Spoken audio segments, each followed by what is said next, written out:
Azara Kabouré Ouena, ou l'actrice du nouveau visage de la déficience mentale, c'est en résumé les œuvres d'assistance menées par Dame Kabouré.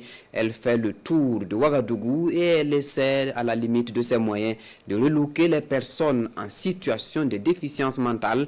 Mais avec quelle approche? Jean-Eudes Bayala et Mariama Tamboura l'ont suivi, dont voici le reportage.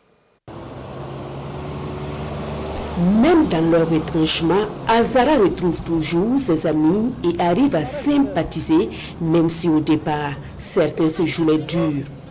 Aujourd'hui, comme d'habitude, une journée marathon commence pour elle. Aller vers les personnes atteintes de déficience mentale et montrer à quel point elles ont aussi besoin d'affection.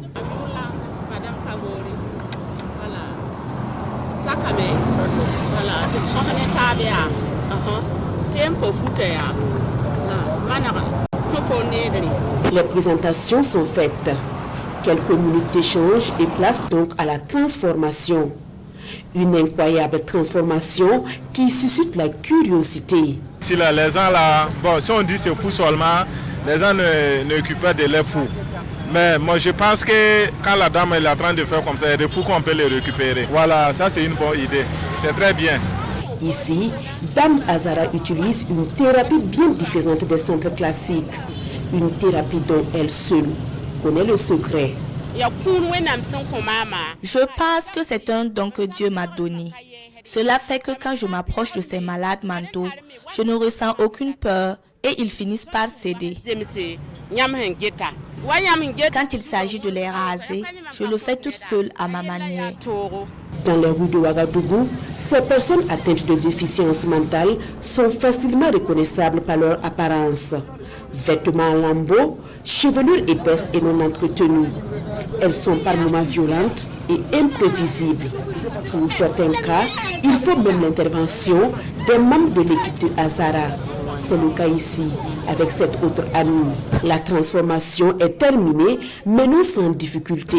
Pour que Justine abandonne ses anciens vêtements, c'est une autre lutte.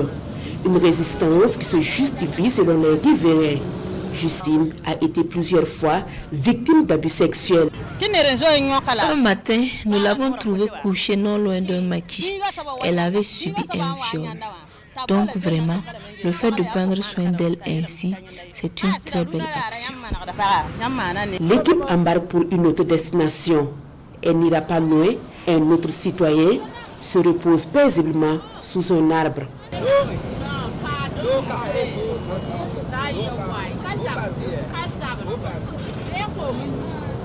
Rasta, c'est comme ça qu'il se fait appeler.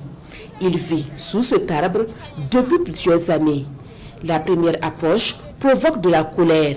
Rasta est visiblement très fâché. Sa quiétude est troublée.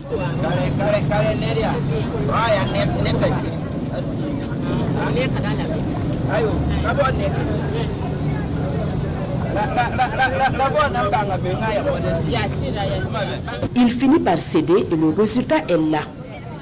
Si son ami Bazier a eu la chance de répartir avec l'équipe, Rasta et plusieurs autres devront rester dans la rue encore, faute de centre d'accueil.